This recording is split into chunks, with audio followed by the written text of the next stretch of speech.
Testing එක cloud function එකක් ගන්න කොහොමද කියලා තමයි අද කතා කරන්නේ. මේකේ මුලදිම ක්ලවුඩ් ෆන්ක්ෂන් ෆයර්බේස් ගැන හැඳින්වීමක්, ඊට පස්සේ කෝඩ් එක ටෙස්ට් කරන්න කරන පැටර්න් එකක් එක්සාම්පල් එක තමයි කතා කරන්නේ. මේක තමයි කන්ටෙන්ට් එක. මුලින්ම ෆයර්බේස් කියන්නේ මොකක්ද කියලා කතා කරනවා. මුලින් හැඳින්වීමක් දීලා ක්ලවුඩ් ෆන්ක්ෂන් ගැනත් ඒකම කතා කරනවා. ඊට පස්සේ ටයිප්ස්ක්‍රිප්ට් ගැන පොඩි හැඳින්වීමක් කරලා ඇයි අපි ටයිප්ස්ක්‍රිප්ට් මේ කෝඩ් කරන්න පාවිච්චි කරන්න කියන එක ගැන පොඩ්ඩක් කියලා දෙනවා. ඊට පස්සේ මේ ටෙස්ට් ඩ්‍රිවන් ඩෙවලොප්මන්ට් කියලා මේ කෝඩ් කරන විදියක් තියෙනවා. ඒ විදිය පොඩ්ඩක් හැඳින්වීමක් දීලා ඒකයි පාවිච්චි කරන්න කියන එක ගැන පොඩ්ඩක් හැඳින්වීමක් කරනවා.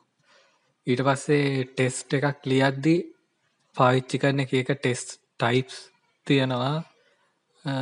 ඒ ටයිප්ස් ගැනත් පොඩි හැඳින්වීමක් කරනවා. ඊට පස්සේ ටෙස්ට් එකක් JavaScript වලින් ලියද්දි පාවිච්චි කරන පැකේජස් ටිකක් කියලා දීලා එක්සාම්පල් කෝඩ් වලට යනවා.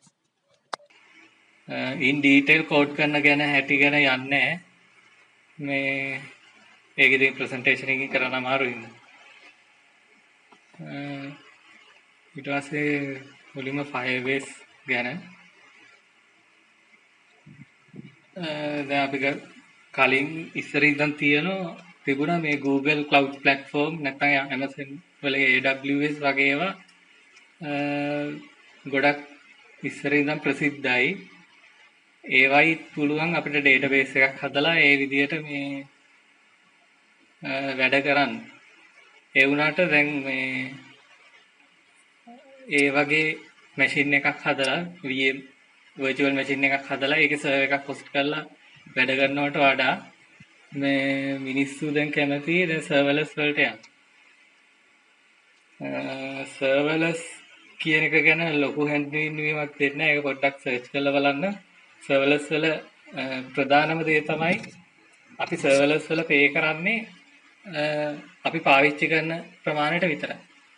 දැන් virtual machine එකක් අපි ගත්තොත් Google Cloud වලින් හරි AWS වලින් හරි ඒක ඔන්නල තියෙන හැමතිස්සෙම ඒකට පේ කරනවා. හැබැයි අපි serverless architecture එකට ගියොත් ඒකට request එකක් ඇවිල්ලා ඒක run වෙන වෙලාවට විතරයි අපිට ඒක මේ ඒකට ඒ service එකට pay කරන්න ඕන. ඊට පස්සේ මේ AWS සහ GCP වගේ නෙවෙයි මේ GCP වල virtual machine වගේ නෙවෙයි අපි දැන් serverless architecture එකට ගියොත් ඒවයි සේරම event driven. එක ඉවෙන්ට් වලින් තමයි ඒ සර්වර්ලස් එකේ තියෙන එක සර්විස් රන් වෙන්නේ. ඒ ඉවෙන්ට් එක වෙන්න පුළුවන් ඒක ඒ සර්වර්ලස් ආකිටෙක්චර් එකේ තියෙන තව සර්විස් එකක මොනවා හරි වැඩක් වුණාම එක්සිකියුට් කරන විදියට නැත්නම් HTTPS වගේ රික්වෙස්ට් එකක් ආවම එක්සිකියුට් කරන විදියට ඒ විදියට එක ඉවෙන්ට් අපිට හදන්න පුළුවන් මේ අපේ සර්වර්ලස් මේ සර්විස් රන් වෙන විදියට. එතකොට ඒවයි අපි පාවිච්චි වෙන්නේ දැන් VM එක අපි දාන්නේ ලොකු සර්වර් එකක් ගහලා මුළු සර්වර් එකම හොස්ට් මේ අප්ලෝඩ් කරලා VM එකට ඒක හොස්ට් කරනවා. හැබැයි සර්වර්ලස් වලදී අපි පොඩි කොටස් තමයි අප්ලෝඩ් කරන්නේ. ඊට පස්සේ ඒ කොටස් වෙන වෙනම තනි තනියෙන් රන් වෙන්න පුළුවන්.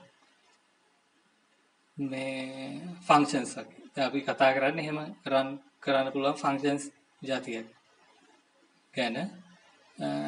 එතකොට දැන් අපිට කරන්න පුළුවන් තව වැඩක් තමයි දැන් සර්වර්ලස් මේ ආකිටෙක්චර් එකේ තියෙන එක සර්විසස් පාවිච්චි කරලා Firebase වල exact Firebase අපිට replicate කරන්න පුළුවන්. ඒ දැන් Google Cloud platform එක ගත්තොත් ඒකේ තියෙන API gateway එකක් දානවා. ඊට පස්සේ NoSQL database එකක් කනෙක්ට් කරනවා. ඒගොල්ලන්ගේ cloud function platform එක set කරනවා. storage එක set කරනවා. ඊට පස්සේ ඒවයි configuration file හදලා අපිට හදන්න පුළුවන් Firebase වගේම එකක්. හැබැයි එහෙම නොකරන්න ප්‍රධානම හේතුව තමයි මේ අපිට configuration file ඊට පස්සේ ගොඩාක් ලියන්න වෙන මේ හැම service එකක්ම configure කරන්න. එතකොට Firebase වල තියෙන්නේ ඒ වගේ ටිකක් සාමාන්‍ය අපිට වැදගත්ම වෙන සර්විසස් ටික එකට එකතු කරලා ඒගොල්ලෝ configuration file ලියලා තියෙනවා. ඒ ලියපු configuration ෆයිල් වල ලිමිටේෂන් තියෙනවා ඉතින්. අපිට ඕනම වැඩක් දැන් අපි හිතන්නකෝ cloud storage එක කියලා. normal cloud storage එක අපිට access කරලා කරන්න පුළුවන් ඒවට වඩා Firebase 2 කරන්න පුළුවන් දේවල් limit. අපිට normal විදිහට configuration file එකක් අපිම ලියලා අපිම ඒක වෙනම සර්විස් එකක් විදිහට අප් කරගත්තොත් ඒකට ගොඩක් දේවල් කරන්න පුළුවන් Firebase 2 අපිට කරන්න බැරි. Firebase වලින් ඒ ටික ලිමිට් කරලා තියෙන්නේ. හැබැයි හැම configuration එකක්ම අපිට කරලා දීලා තියෙන්නේ. ඊට අමතරව ඒගොල්ලෝ SDK එකක් අපිට දීලා තියෙනවා ලේසියෙන්ම අරව access කරන්න පුළුවන්. අපි GCP හරි AWS වල හරි සර්විස් එකක් access කරනවා නම් අපේ මේ අපි කෝඩ් කරනකොටත් JavaScript වලින් හරි Java වලින් හරි ඒ කෝඩ් කරනකොටත් ටිකක් ලොකු configuration ටිකක් ලියන්න ඕන ඒ අදාළ services access කරන්න. හැබැයි Firebase වල එහෙම කරන්න ඕනේ නැහැ. ඊට පස්සේ මේ cloud function ගැන විශේෂයෙන් කියලා තියෙන්නේ මේ කලින් කිව්වා වගේ serverless architecture වල තියෙන විශේෂත්වය තමයි ඒවා events වලින් තමයි run වෙන්නේ. දැන් එක දැන් Google ලා දීලා තියෙනවා Google Cloud Function කියලා ඒ serverless ඒ service එක අපිට run වෙන්න ලියන්න පුළුවන් එක GCP services වල event වලට trigger වෙන විදිහට Google Cloud Function පාවිච්චි කරන්න පුළුවන්. AWS Lambdaත් ඒ විදිහටම තියෙනවා. ඒකත් එක event වලට run AWS වල එක event වෙද්දී ඒක මොනවා හරි වෙන S3 කියලා ගමු S3 storage එකට file එකක් upload වෙච්ච ගමන් cloud function මේ AWS Lambda function එක run වෙන්න ලියන්න පුළුවන්. ඒ විදිහට දැන් Firebase වල තියෙන cloud function කියන්නේ ඒ Google Cloud Function තමයි. හැබැයි ඒකට wrapper එකක් ලියලා තියෙන Firebase වලින්. ඒ wrapper එකෙන් කරන්නේ මේ Firebase වල services වලටත් execute කරන විදිහට cloud function එක හදලා තියෙනවා. ඒක දැන් Firebase වල තියෙන Firestore කියලා database එකක්. ඊට අමතරව real time database කියලා තව database එකක් තියෙනවා. ඒතකොට අපිට cloud function ලියන්න පුළුවන්. ඒ ඒ Firestore එකට මොනවා හරි data change එකක් වෙච්ච ගමන් cloud function එක run වෙන විදිහට. එහෙම නැත්නම් අර real time database එකට මොනවා හරි data එකක් ආපු ගමන් නැත්නම් change වෙච්ච ගමන් cloud function එක run වෙන විදිහට event හදලා ලියන්න පුළුවන් cloud function Firebase වල cloud function වල. ඊට අමතරව Google Cloud Function ඊට අමතරව කිසි වෙනසක් නැහැ මේ Google Cloud Function උයි Firebase Cloud Function උයි අතර. ඊට පස්සේ TypeScript ගැන පොඩ්ඩක් විස්තරයක් කරන්න තියෙනවා. JavaScript මුලින්ම එනකොට මිනිස්සු ගොඩක් ඒකට කැමති වුණා. ඒකේ අර අපිව restrict කරලා නැහැ type වලට. අපිට ඕන විදිහකට කෝඩ් කරන්න පුළුවන් dynamically තමයි type එක decide කරන්නේ.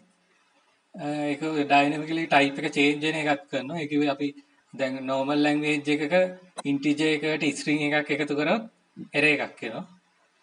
හැබැයි JavaScript වල ඒක කරන්න පුළුවන් dynamically ඒව convert කරලා මේ ඒක string append එකක් වෙනවා එතන. හැබැයි ප්‍රොජෙක්ට් එක ලොකු වෙද්දි ඔය ටයිප් එක අපි දන්නේ නැති එක ලොකු ප්‍රශ්නයක් වෙන්න පුළුවන්. ඒක හැම ටයිප් එකක්ම අර විදිහට කන්වර්ට් වෙන්නේ නැහැ.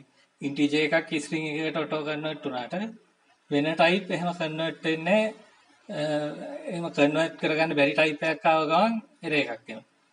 එතකොට රන් ටයිම් තමයි එරර් එක එන්නේ. අපිට කම්පයිල් ටයිම් කොයි වෙලාවකත් අඳුර ගන්න බෑ. මේ මෙතන මේ ටයිප් එරර් එකක් තියෙනවා. ඒකින්ද මේ ටයිප් මිස්මැච් එකක් තියෙනවා. ඒකින්ද එරර් එකක් එයි කියලා කම්පයිල් ටයිම් අඳුර ගන්න බෑ.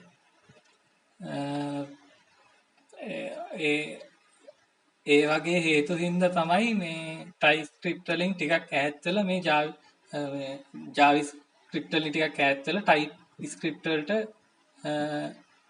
මිනිස්සු මාරු වෙන්න හදන්නේ. TypeScript ගත්තොත් ඒක මේ Microsoft ලා තමයි ඩෙවලොප් කරන්නේ ඒගොල්ලන්ගේ ඉන්ටර්නල් මේ ප්‍රොජෙක්ට් වලට. ගොඩක් Microsoft internal web project ගහලා තියෙන TypeScript වලින් ඒගොල්ලෝ internally release කරන එක 2010 දී ඒගොල්ලන්ගේ internal වැඩවලට. ඊට පස්සේ 2012 දී තමයි Microsoft ලා ඒක මේ public release කරන්නේ. version 1.0 release වෙන්නේ 2014 දී. එතකොට දැන් JavaScript ES6 කියලා තියෙනවා ස්ටෑන්ඩඩ් එකක්. ඒ ස්ටෑන්ඩඩ් එකයි TypeScript අතරයි ලොකු වෙනසක් නැහැ. ඔය type checking වලට අමතරව. ES6 දන්නවනම් JavaScript ES6 දන්නවනම් මේ ගොඩක්ම ලේසියෙන් TypeScript වලට මාරු වෙන්න පුළුවන්. ඒ ES6 වල තියෙන features වලට අමතරව compile time type checking එකක් වෙනවා TypeScript වල. ඒක ගොඩක්ම වාසි වෙනවා අර විදිහට type mismatch වෙලා run time error එක වෙන එක නවත්ත ගන්න. ඊට පස්සේ මේ test driven development ගැන පොඩ්ඩක් කතා කරලා test driven development කියන්නේ basically එක මේ අපි test code එක ලියන මුලින්ම අපේ development code එක ලියන්න කලින් දැන් අපි සාමාන්‍ය test ලියද්දී ගොඩක් කට්ටිය පුරුදු වෙලා ඉන්න එක තමයි මුලින් කෝඩ් එක ලියනවා ඊට පස්සේ කෝඩ් එකට හරියන්න ටෙස්ට් එක ලියන හැබැයි ටෙස්ට් ඩ්‍රිවන් වලදී මුලින්ම ලියන්නේ ටෙස්ට් එක ඉම්ප්ලිමන්ටේෂන් එකට අතවත් තියන්නේ එහෙම කරන්න හේතු ටිකක් විදියට මේ හේතු හතරක් දීලා තියෙනවා මුල්ම ලොකුම හේතුව තමයි ඒකෙන් මේ අපිට මුලින්ම හිතන්න අපිට අයිඩියා එකක් ගන්න පුළුවන් අපේ මොකද්ද ප්‍රොබ්ලම් එක කියලා. අපි මේ කෝඩ් එක ගහලා සොල්ව් කරන්න හදන ප්‍රොබ්ලම් එක මොකද්ද කියලා අපිට මුලින්ම අයිඩියා එකක් ගන්න පුළුවන්. නැත්තම් අපි කෝඩ් කරන් ගිහිල්ලා මේ පැය ගාණක් කෝඩ් කරලා පස්සේ ආයෙත් කියවන් යනකොට තේරෙනවා මම මේ කෝඩ් කරලා තියෙන එක මේ රික්වයර්මන්ට් වලට හරියන්නේ නැහැ. කරපු වැඩේ අපරාධ කියලා හිතෙන්න පුළුවන්. ඒකින්ද මේ ටෙස්ට් ඩ්‍රිවන් එකේදී අපි මුලින්ම ටෙස්ට් කේස් ලියනවා මෙන්න මේ ටෙස්ට් කේස් වලට හරියන විදිහට මේ කෝඩ් එක මේ වෙන්න මේ හැදිලා තියෙනවා ඊට පස්සේ තමයි අපි ටෙස්ට් කෝඩ් එක මේ ඇක්චුවල් කෝඩ් එක ලියන්න ගන්නේ මේ ටෙස්ට් කේස් පාස් වෙන විදිහට ඊට පස්සේ එකෙන් මේ තව දෙයක් තමයි කමියුනිකේෂන් එක ඩෙවලොපර්ස් එක ගෲප් ප්‍රොජෙක්ට් එකක් නම් මේක ඩෙවලොපර්ස්ලා අතර කමියුනිකේෂන් එකත් ඒකෙන් වැඩි දියුණු වෙනවා ඒක කමියුනිකේෂන් එක කියලාම අදහස් කරේ දැන් කෝඩ් එක කියවලා තේරුම් ගන්නවට වඩා ඒ කෝඩ් එකෙන් වෙන්නේ මොකද්ද කියලා ටෙස්ට් එකක් කියවලා තේරුම් ගන්න එක ලේසියි. ටෙස්ට් එක කියවුවම තේරෙනවා මෙන්න මේ ඉන්පුට් දුන්නොත් මේක වරදින්න ඕන. මේ ඉන්පුට් දුන්නම තමයි හරියන්න ඕන. මෙන්න මේ විදියට තියෙන්න ඕන. ඒ හැම එකම ටෙස්ට් එකේ තියෙනවා.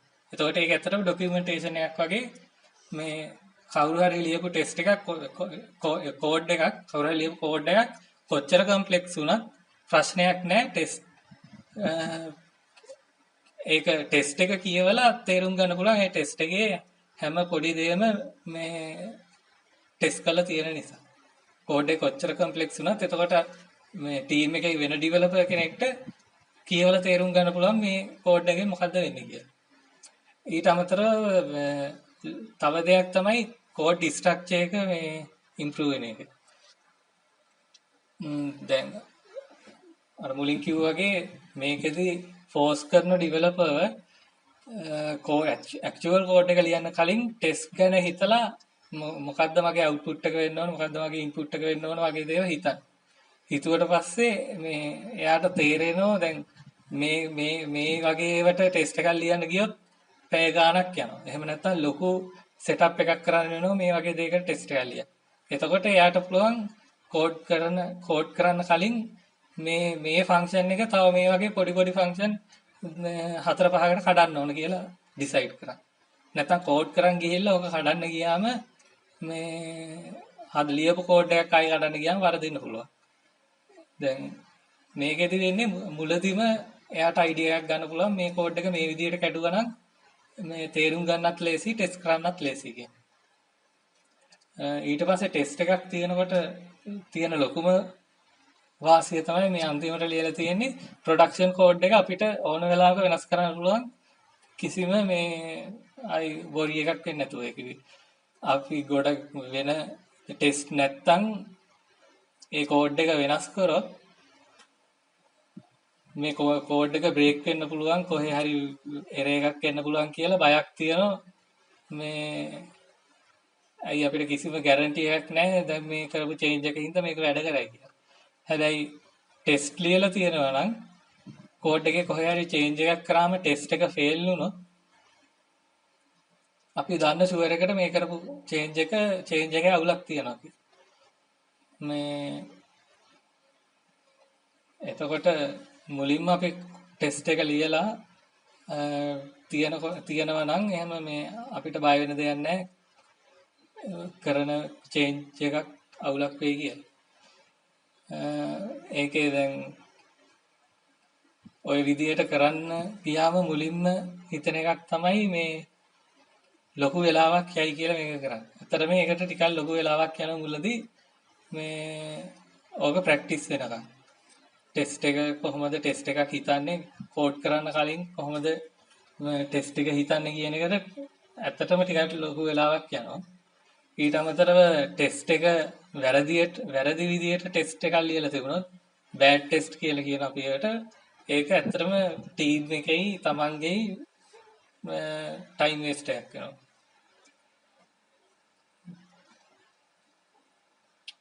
ටෙස්ට් ඩිවලොප්මන්ට් වල සයිකල් එක විදියට කලින් කිව්වා වගේ මුලින්ම ලියන ෆේලින් ටෙස්ට් එකක් මේ මෙතන වගේ ෆේලින් ටෙස්ට් එකක් ලියලා ඊට පස්සේ තමයි ප්‍රොඩක්ෂන් කෝඩ් එක ලියන්න ගන්නේ. ප්‍රොඩක්ෂන් කෝඩ් එක ලියනවා අර ටෙස්ට් එක පාස් වෙනකම්. මොන හරි චේන්ජස් ටිකක් කරලා රන් කරලා බලන්න ටෙස්ට් එක පාස් වෙනවද කියලා. පාස් වෙන්නේ නැත්නම් ආයි තව චේන්ජස් ටිකක් කරනවා ආයි රන් කරලා බලනවා පාස් වෙනවද කියලා. කොයි වෙලාවක හරි පාස් වුණොත් ඊට පස්සේ තමයි ඒ ලියපු ප්‍රොඩක්ෂන් කෝඩ් එක රීෆැක්ටර් කරන්න ගන්න. කෝඩ් එක කැතනම් වේරියබල් එහෙම හොඳ නැතිනම් දාලා තියෙනවා නම් තව කඩන්න පුළුවන් තැන් හොඳට රිෆැක්ටර් කරන්න පුළුවන් විදි තියෙනවා නම් ඒව රිෆැක්ටර් කරන්න ගන්නෙ ඊට පස්සේ රිෆැක්ටර් කරද්දි තායි ටෙස්ට් එක ෆේල් වෙන්න පුළුවන්. ෆේල් වුණොත් තායි චේන්ජ් කරලා කොහොම හරි ඒ ලියපු කෝඩ් එක රිෆැක්ටර් කරන්න ඕන. ඊට පස්සේ ඒ අදාළ ටික රිෆැක්ටර් වුණාට පස්සේ ඒ ෆන්ක්ෂන් එකට ඒ ලියපු කෝඩ් එකට තව ටෙස්ට් එකක් ලියන්න පුළුවන්. උදාහරණයක් විදිහට ඇඩිෂන් ෆන්ක්ෂන් එකක් ගමු. එතකොට ඇඩිෂන් ෆන්ක්ෂන් එකේ මුලින්ම ෆේලින් ටෙස්ට් එකක් ලියන්න පුළුවන්. ඇඩිෂන් ෆන්ක්ෂන් එකට 3යි 2යි දුන්නම උත්තරේ එන්න ඕන 5ක් විදියට. ඊට පස්සේ අපි ටෙස්ට් එකක් ලියනවා ඒක හරියට ඉම්ප්ලිමන්ට් කරලා 3යි 2යි 5 එන විදියට. ඊට පස්සේ කෝඩ් එක රිෆැක්ටර් කරනවා. ඊට පස්සේ තව ටෙස්ට් එකක් දානවා අපි මේ ඇඩිෂන් ෆන්ක්ෂන් එකේ ස්පෙෂල් ෆීචර් එකක් තියෙනවා මයිනස් නම්බර්ස් ඇඩ් කරන්න බෑ. එතකොට තව ටෙස්ට් එකක් ලියන මේ ෆන්ක්ෂන් එකටම මේ ටෙස්ට් දීපු ඉන්පුට් නම්බර්ස් මයිනස් නම් එරර් එකක් එන විදියට. එරර් එකක් එන කියලා ටෙස්ට් එකක් ලියන. ඊට පස්සේ ටෙස්ට් එක රන් කරොත් මේ මේ ටෙස්ට් එක ෆේල් වෙනවා. ඇයි? ඒක තාම ඉම්ප්ලිමන්ට් කරලා නැති හින්දා. ඊට පස්සේ තමයි අපි ඉම්ප්ලිමන්ට් කරන්න යන්නේ මයිනස් නම්බර්ස් වලට ඒක වැඩ කරන්නේ නැති විදියට ඒ අදාළ එරර් කියන විදියට කෝඩ් කරනවා. කෝඩ් කරලා ආයෙ රිෆැක්ටර් කරනවා. ඒ විදියට සයිකල් එක දිගට යනවා. ඒ අදාළ ෆන්ක්ෂන් එකේ Tamanට ඕන ෆීචර්ස් ටික සේරම ටික ඉම්ප්ලිමන්ට් කරනවා. මුලින්ම ෆේලින් ටෙස්ට් එක ඊට පස්සේ ටෙස්ට් එක පාස් වෙනකන් ප්‍රොඩක්ෂන් කෝඩ් එක ලියනවා. ඊට පස්සේ රිෆැක්ටර් කරනවා. මේකට පැටර්න් මේ TDD පැටර්න් එක කියන මේක රෙඩ් ග්‍රීන් රිෆැක්ටර් කියලා පැටර්න් එක. රෙඩ් කියන්නේ ටෙස්ට් එක ෆේල් වුණා කියන එක. ග්‍රීන් කියන්නේ ටෙස්ට් එක පාස් වුණා කියන එක. ඊට පස්සේ රිෆැක්ටර්. ඔය පැටර්න් එක තමයි TDD වල පාවිච්චි වෙන්නේ. මේ දැන් කලින් අර මුලින් කිව්වා වගේ බෑඩ් ටෙස්ට් එකක් හින්දා වෙලාව නාස්ති වෙන්න පුළුවන් තමන්ගේයි ටීම් එකේ කට්ටියන්ගේයි ආයි බෑඩ් ටෙස්ට් එක කාට හරි අඳුර ගන්න බැරි වුණොත් ප්‍රොඩක්ෂන් එකේදී බග්ස් එන්න පුළුවන් කාටවත් හිතා ගන්න බැරි විදිහට. ඒකින්ද මේ good test එකක සාමාන්‍යයෙන් පිළිගත්ත ලක්ෂණ හතරක් තියෙන මේ හතර තියෙන්න ඕන කියලා. එකක් තමයි ටෙස්ට් එක රීඩබල් වෙන්න ඕන. කලින් කිව්වා වගේ ડોකියුමන්ටේෂන් එකක් වගේ වෙන්න ඕන ටෙස්ට් එක කියවගෙන යද්දි මේ ටෙස්ට් එකට අදාළ ෆන්ක්ෂන් එකෙන් කරන්න පුළුවන් දේවල් මොනවද බැරි දේවල් මොනවද ඉන්පුට් වල වැලිඩේෂන් වෙන්න ඕන විදි මොනවද ඒ සේරම තියෙනවා ටෙස්ට් එක ඇතුළේ. ඊට පස්සේ ටෙස්ට් එක අයිසොලේට් වෙන්න ඕන. දැන් ටෙස්ට් අපිට ලියන්න පුළුවන් එක ටෙස්ට් එකක් ඇතුලේ ඒ ටෙස්ට් එක ඩිපෙන්ඩ් වෙනවා වෙන කොහේ හරි තියෙන තවත් ටෙස්ට් එකකින්. ඒ ටෙස්ට් එක තවත් මොකක් හරි ටෙස්ට් එකකින් ඩිපෙන්ඩ් වෙන්න පුළුවන්. ඒ විදිහට මේ ටෙස්ට් එකිනෙක ඩිපෙන්ඩ් වෙන විදිහට ලියන්නත් පුළුවන්. හැබැයි ඒ විදිහට ලියන්නේ නැහැ good ටෙස්ට් එකක් ලියද්දි. එහෙම අයිසොලේට් වෙන්න આવොත් මොකක් හරි විදිහකින් කල්පනා කරලා බලලා මේ එහෙම ඩිපෙන්ඩන්ට් එකක් આવොත් කොහොම හරි කල්පනා කරලා බලලා අයිසොලේට් කරලා කෝඩ් එක ලියන්නම ඕන. දැන් අපි එහෙම ටෙස්ට් අයිසොලේට් වෙන එකට කියනවා loosely coupled test කියලා. ඒ කපල් වෙලා තියෙන එක එහෙම ලොකු ඩිපෙන්ඩන්ට් එකක් නැහැ ටෙස්ට් අතරේ. ඒ ඩිපෙන්ඩන්ට් එකක් නැහැ ටෙස්ට් අතරේ අයිසොලේට් වෙලා තියෙන. ඒකට loosely coupled කියලා කියනවා. ඊට පස්සේ මේ ටෙස්ට් එක තරව වෙන්න ඕන. ඒක අපි ටෙස්ට් එකක් ලියද්දි ප්‍රොඩක්ෂන් කෝඩ් එකේ හැම ලයින් එකක්ම හැම ලොජික් එකක්ම කවර් වෙන්න ඕන ඒ ටෙස්ට් එක through. possible හැම ඉන්පුට් එකක්ම දෙන්න ඕන. ඒක දැන් අපි ඩිවිෂන් ෆන්ක්ෂන් එකක් ලියනවා නම් ඩිවිෂන් ෆන්ක්ෂන් එකේ 10යි 5යි දීලා ඩිවිෂන් උත්තරේ ආවා කියලා ටෙස්ට් එක සම්පූර්ණ වෙන්නේ නැහැ. ඒකට දැන් බිඳුව එහෙම දුන්නොත් මොකද්ද වෙන්නේ? ඒක ඩිෆයින් කරලා තියෙන්න ඕන ඩිවිෂන් ෆන්ක්ෂන් එක ඇතුලේ හරියට. ඒ විදිහට තරව හැම දෙයක්ම ටෙස්ට් වෙන්න ඕන. හැම සිනාරියෝ එකක්ම ටෙස්ට් වෙන්න ඕන මේ ටෙස්ට් ලියන ටෙස්ට් එක ඇතුලේ. ඊට පස්සේ ටෙක්ස්ට් එක එක්ස්ප්ලිසිට් වෙන්න ඕනේ. ඒකේ තේරුම තමයි මේ ටෙස්ට් එකක් වෙන මොකක්වත් වෙන ෂෙයාර්ඩ් වේරියබල් එකක් එක්කවත් නැත්නම් කෝඩ් එකේ තියෙන හිඩන් ස්ටේට් එකක් එක්කවත් මේ ඒ ටෙස්ට් එක ඩිපෙන්ඩ් වෙන්න බෑ. ඒ ටෙස්ට් එකේට දෙන්න ඕන ඉන්පුට්ස් ඒ ටෙස්ට් එක ඇතුළේදීම ඩිෆයින් වෙන්න ඕන. එන අවුට්පුට් ටිකත් ටෙස්ට් එක ඇතුළේදීම ඩිෆයින් වෙන්න ඕන. වෙන කොහේ හරි තියෙන ෆයිල් එකකින් අරගෙන රීඩ් කරලා ඉන්පුට් ගන්න ඒ වගේ ඒවා මොකක්වත් වෙන්න බෑ මේ ටෙස්ට් එකක් ඇතුලේ. ඒ ටෙස්ට් එක ඇතුලේ දෙන්න ඕන ඉන්පුට් ටෙස්ට් එක ඇතුලේම ලියන්න ඕන වෙන කොහෙවත් ගන්න බෑ. හයිඩ් වෙලා තියෙන්න බෑ. පැහැදිලිව තියෙන්න ඕන ටෙස්ට් එක ඇතුලේ. ඔය හතර තමයි good ටෙස්ට් එකක තියෙන්න ඕන ප්‍රධාන කරුණු හතර විදිහට ගොඩක් අය කියන්නේ. ඊට පස්සේ ටෙස්ට් ටයිප්ස් තියෙන ගොඩක් මේවා ගැන පොඩි හැඳින්වීමක් දුන්නොත් මුලින්ම තියෙන යුනිට් ටෙස්ට්. වැඩිපුරම කෝඩ් එක අපි ගත්තොත් මුළු ෆුල් ස්ටැක් එකක්ම ගත්තොත් වැඩිපුරම ලියන්නේ යුනිට් ටෙස්ට්. පොඩි වෙන කොටස් ගත්තොත් වෙන ටෙස්ට් වැඩි වෙන්න පුළුවන්. ඒ වුණාට මුළු ප්‍රොජෙක්ට් එකම ගත්තොත් වැඩිපුරම ඒ ප්‍රොජෙක්ට් එකේම තියෙන්නේ යුනිට් ටෙස්ට් තමයි වැඩි කොටසක් තියෙන්නේ. ඊට පස්සේ ඉන්ටිග්‍රේෂන් ටෙස්ට් කියලා තියෙනවා. ඒ යුනිට් ටෙස්ට් අතර ඉන්ටිග්‍රේෂන් එක ටෙස්ට් කරන අතර සම්බන්ධය ටෙස්ට් කරන්න ලියන ටෙස්ට් જાතියක් ඉන්ටිග්‍රේෂන් ටෙස්ට් කියන්නේ. උදාහරණයක් කිව්වොත් දැන් අපිට සර්වර් එකක් තියෙනවා. ඊට අමතරව ඩේටාබේස් එකක් තියෙනවා. ඒ සර්වර් එකට කනෙක්ට් කරලා තව වෙබ් පෝර්ටල් එකකුත් කනෙක්ට් කරලා තියෙනවා. එතකොට ඉන්ටිග්‍රේෂන් ටෙස්ට් එකක් වෙන්නේ අර වෙබ් රික්වෙස්ට් එකක් ආවට පස්සේ ඩේටාබේස් එකට යන කමාන්ඩ් යන රික්වෙස්ට් එක ටෙස්ට් කරන එක හරියට ඒක මේ ඉන්ටිග්‍රේෂන් ටෙස්ට් එක. ඊට පස්සේ E2 E ටෙස්ට් කියන්නේ end to end test. end to end test කියන්නේ මුළු ඇප්ලිකේෂන් එකම යූසර්ගේ පොයින්ට් එකෙන් යූසර් කරන විදිහට ටෙස්ට් කරලා බලන්න. ඒක බටන් එකක් දැන් අපි වෙබ් ඉන්ටර්ෆේස් එක ගන්න තියෙන්නේ බටන් එකක් එපුවම මොන හරි ටෙක්ස්ට් එකක් චේන්ජ් වෙන එක තියනවා කියමු. එතකොට ඒ මුළු ෆ්ලෝ එකම ටෙස්ට් කරන්න ලියන ටෙස්ට් එක තමයි මේ end to end ටෙස්ට් කියන්නේ. මේ හැම එකම ඔටෝමේට් කරන්න පුළුවන්. යුනිට් ටෙස්ට් නම් කොහොමද ඔටෝමේට් ඉන්ටිග්‍රේෂන් ටෙස්ට් උත් අපිට ඔටෝමේට් කරලා ලියන්න පුළුවන් මැනුවල් කරන්නත් පුළුවන් end to end test උත් මැනුවල් කරන්නත් පුළුවන් එහෙම නැත්නම් අර ඔටෝමේට් කරන්නත් පුළුවන් ඒ බටන් ඔටෝ ක්ලික් වෙන විදිහට බොට්ලා ලියලා ඒක ඔටෝමේට් කරන්න පුළුවන් දැන් ගොඩක් කම්පැනි වල කරන්නේ ඔය E2E ටෙස්ට් එක ඔටෝමේට් කරන්නේ QA සයිඩ් එකට දෙනවා E2E ටෙස්ට් එක. ඒ ටෙස්ට් එක ලියන්න ගොඩක් අමාරු හින්දා මේ ලොකු කන්ෆිගරේෂන් ටිකක් කරන්න වෙනවා ඒ වගේ ටෙස්ට් ලියන්න. ඒකින්ද ලේසි ගොඩක් වෙලාවට QA කරන කෙනෙක්ට end to end ටෙස්ට් කරන්න දෙන එක. ඔටෝමේට් කරනවට වඩා. එතකොට ඉන්ටිග්‍රේෂන් ටෙස්ට් එක මේ විදිහට කොටස් දෙකකට කැඩෙන බවුන්ඩරි කියලායි සර්විස් කියලායි. ඒ දෙක ගැන පස්සේ විස්තර තියෙනවා. මොන හරි අපහැදිලි තැනක් තියෙනවා නම් කියන්න දැන් තමයි ටෙස්ට් ඇත්තටම පටන් ගන්න යන්නේ.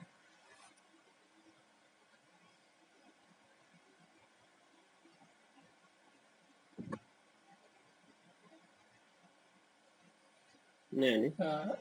මම බලන්න. එනවා විස්තරට මේ මුලින්ම යුනිට් ටෙස්ට් ගැන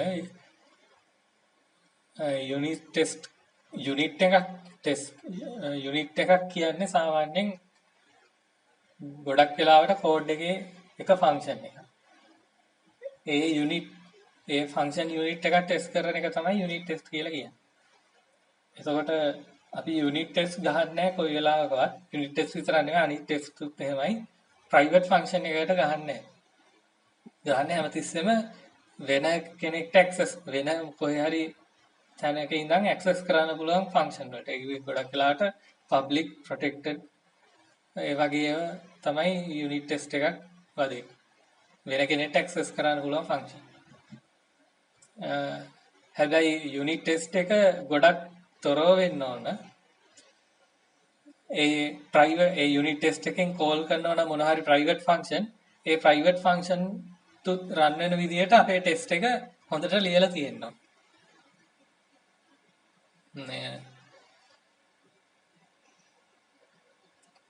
ඒක ප්‍රයිවට් ෆන්ක්ෂන් මොනවත් රන් වෙන්නේ නැත්නම් ඒ යුනිට් ටෙස්ට් එකෙන් අපේ අදාළ ෆන්ක්ෂන් අපි ටෙස්ට් කරන ෆන්ක්ෂන් එකෙන් ප්‍රයිවට් ෆන්ක්ෂන් එකක් කෝල් කරනවා.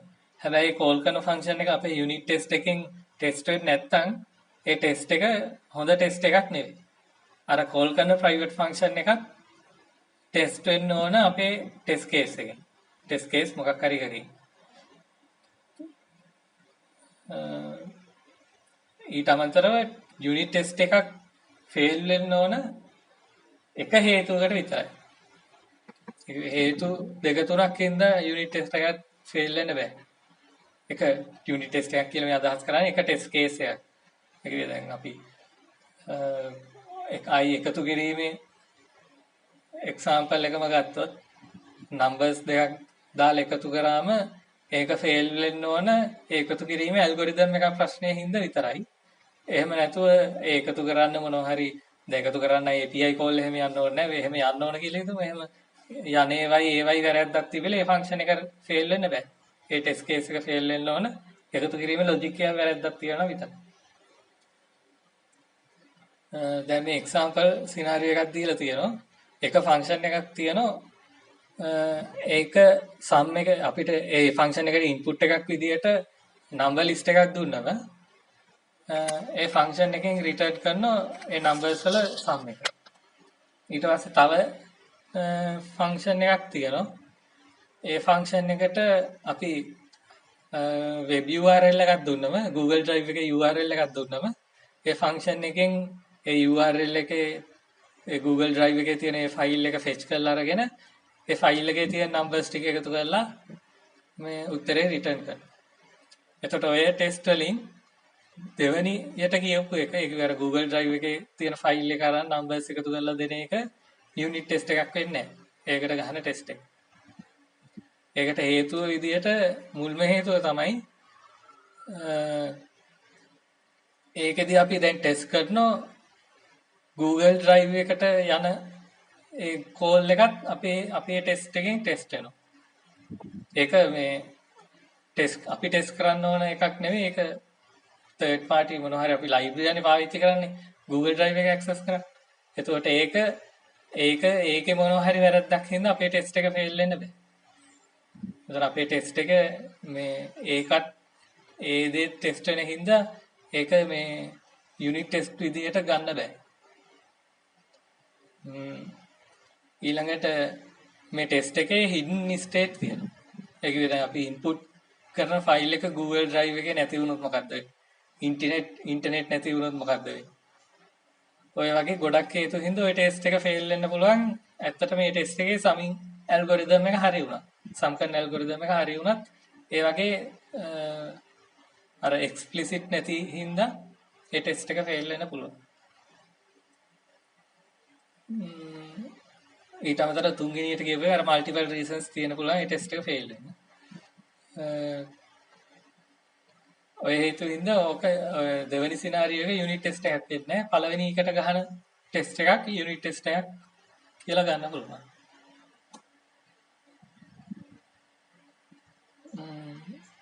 ඊට පස්සේ මේ තියෙන එක්සැම්පල් යුනිට් ටෙස්ට් එක add කියලා ෆන්ක්ෂන් එකක් දාලා තියෙනවා. ඒකට නම්බර්ස් දෙකක් ඉන්පුට් කරනවා. අවුට්පුට් එක විදියට ලියලා තියෙන්නේ නම්බර්ස් දෙක එකතුව නෙවෙයි ගුණ කිරීම. ඔක add කියලා ෆන්ක්ෂන් එකක් ලියනවා. ලියලා ඒකට ටෙස්ට් එකක් ලියනවා අපි ඉන්පුට් කරලා දෙකයි ඒක සමාන වෙනවද බලන 4ට සමාන වෙනවනම් ටෙස්ට් එක පාස් සමාන වෙන්නේ නැත්නම් ටෙස්ට් එක ෆේල්. දැන් ඔය යුනිට් ටෙස්ට් එක අපි රන් කරොත් ඕක කිසි අවුලක් නැතුව රන් වෙලා මේ ටෙස්ට් පාස් කියලා වැටෙනවා. හැබැයි ඕකෙන් කියන්නේ අපේ මේ යුනිට් ටෙස්ට් එක හරි කියලා. මොකද අපි එකතු කරන්න වෙනුවට ಗುಣ කරලා තියෙනවා. ඒකට හේතුව තමයි අපේ ටෙස්ට් එක අර ඩීටේල්ඩ් නැහැ. මේ හැම ටෙස්ට් කේස් එකක්ම අහුවෙන්නේ නැහැ අපේ ටෙස්ට් එක. අපේ ලියපු යුනිට් ටෙස්ට් එක. මේ දැන් එතකොට එන්න පුළුවන් ප්‍රශ්නේ තමයි ඔය විදියට ටෙස්ට් අපිට 100ක් 200ක් පල් ලියන්න වෙයි සමහර විට. ගොඩක් විදි තියෙනවා ඔක ටෙස්ට් කරන්න පුළුවන්. ඒ හැම එකක්ම දදා ටෙස්ට් කරන්න ඕනද කියලා ප්‍රශ්නයක් එනවා. එතකොට ඒ ප්‍රශ්නෙට උත්තරේ විදිහට තමයි මේ කොටුවක් ඇතුලේ ලියලා තියෙන්නේ.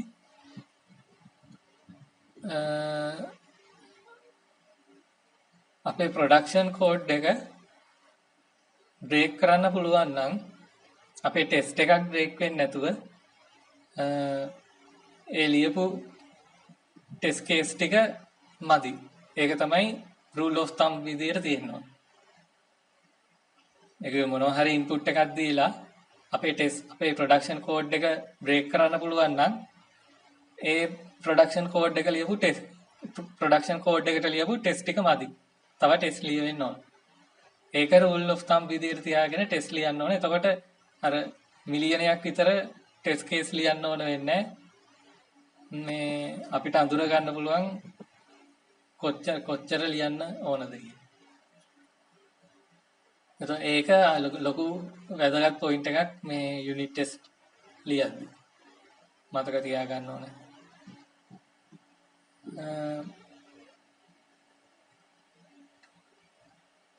එතකොට දැන් කාටත් මේ ප්‍රශ්නේ හිතෙන්නේ නැති මේ TDD කොහොමද මෙච්චර හෙල්ප්ෆුල් වෙන්නේ මේ අපේ මුළු දවසේම දැන් ටෙස්ට් එකක් ප්‍රොඩක්ෂන් කෝඩ් ලියන වෙනුවට ටෙස්ට් ගහන එක ගැන හිත ඉන්නවට.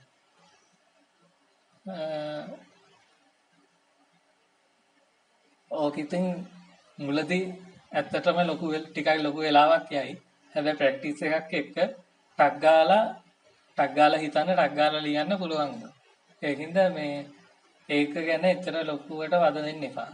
ඊට අමතරව දැන් ටෙස්ට් එකක් ගහන්න වෙලා ගියාට අපි ලේසියට ටෙස්ට් නොකර නෝමල් කෝඩ් එකක් ලියලා දවස් ගණන් සති ගණන් ඒක බග්ස් හොයන්න මහන්සි වෙනවට වඩා ඇත්තටම ලේසි ටිකක් වෙලා හිතලා හොඳට බ්‍රේක් ඩවුන් කරලා හොඳ ටෙස්ට් එකක් ලියන එක.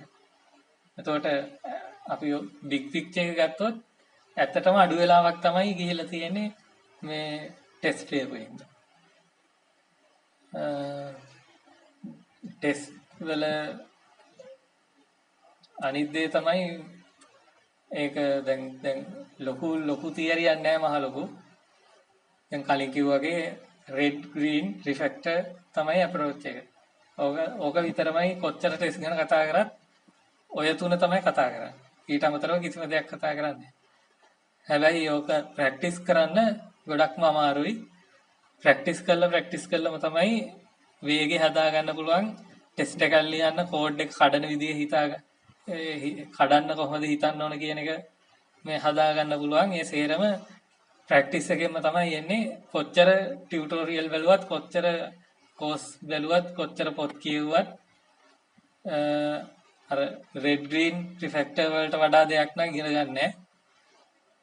කරන්න ඕන කෝඩ් කරන්නේ. කෝඩ් කරලා තමයි ටෙස්ට් ගැන ඉගෙන ගන්න පුළුවන් ඇත්තට.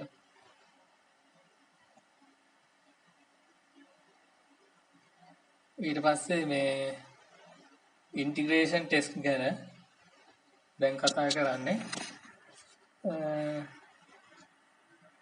යුනිට් ටෙස්ට් එකකින් කරේ අර ඉන්ඩිවිජුවල් යුනිට් හරියට වැඩ කරනවද කියලා අපි බලපු එක.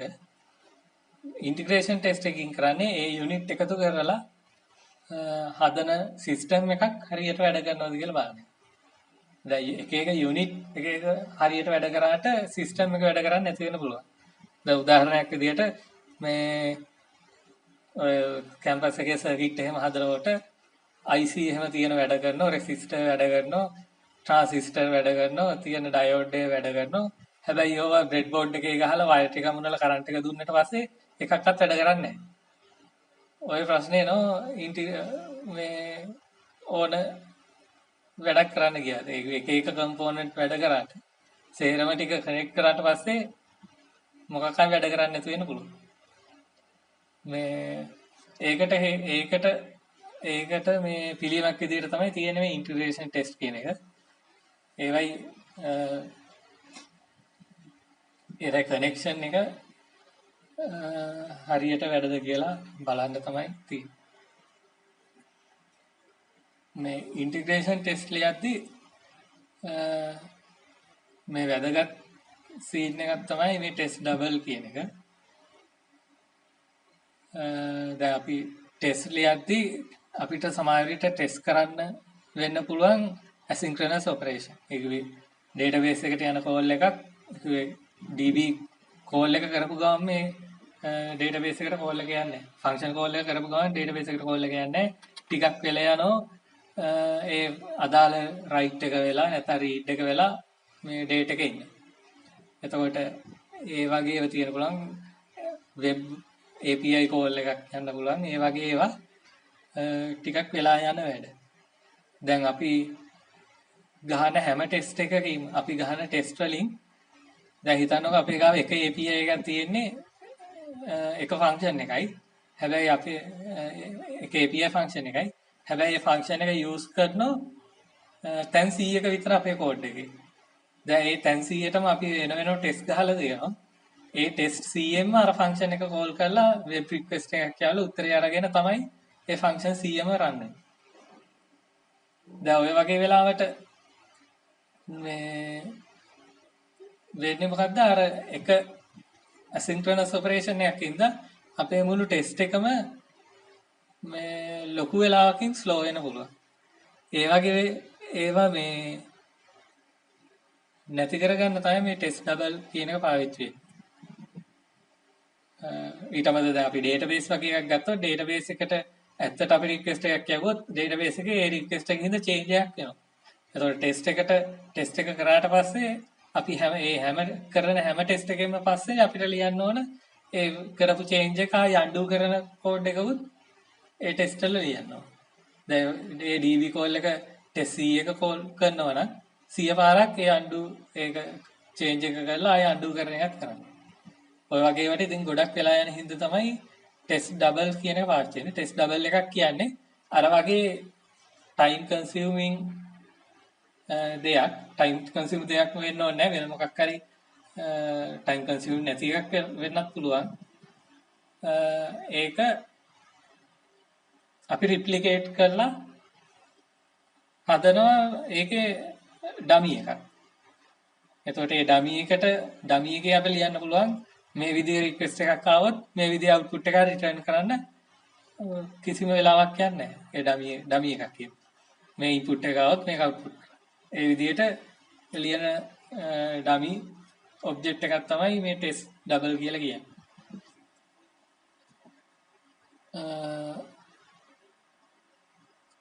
කලින් කිව්වා වගේ ටෙස්ට් ඩබල් අර විදිහට අර ඩේටාබේස් ඒවට විතරක් නෙවෙයි තමන්ගේ කෝඩ් එකට උනා ටෙස්ට් ඩබල් එකක් ලියන්න පුළුවන්.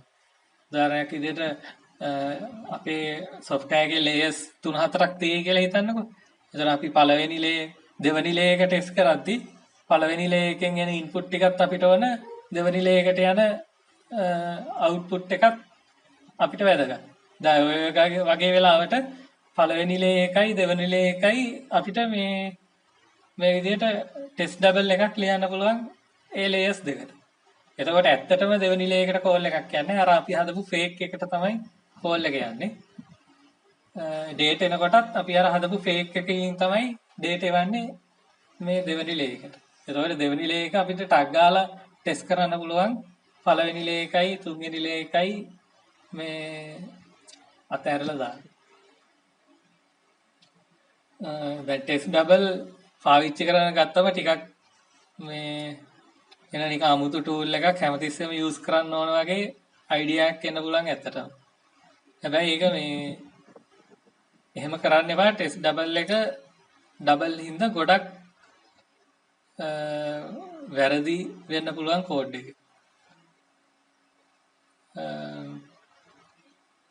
ඒ වැරදි ගැන ඉස්සරහට මම කියලා තියෙනවා මේ ටෙස්ට් ඩබල් ගොඩක් වෙලාවට ඕන වෙන්නේ ටයිම් කන්සියුමින් ටාස්ක් වලට අර කිව්වා වගේ.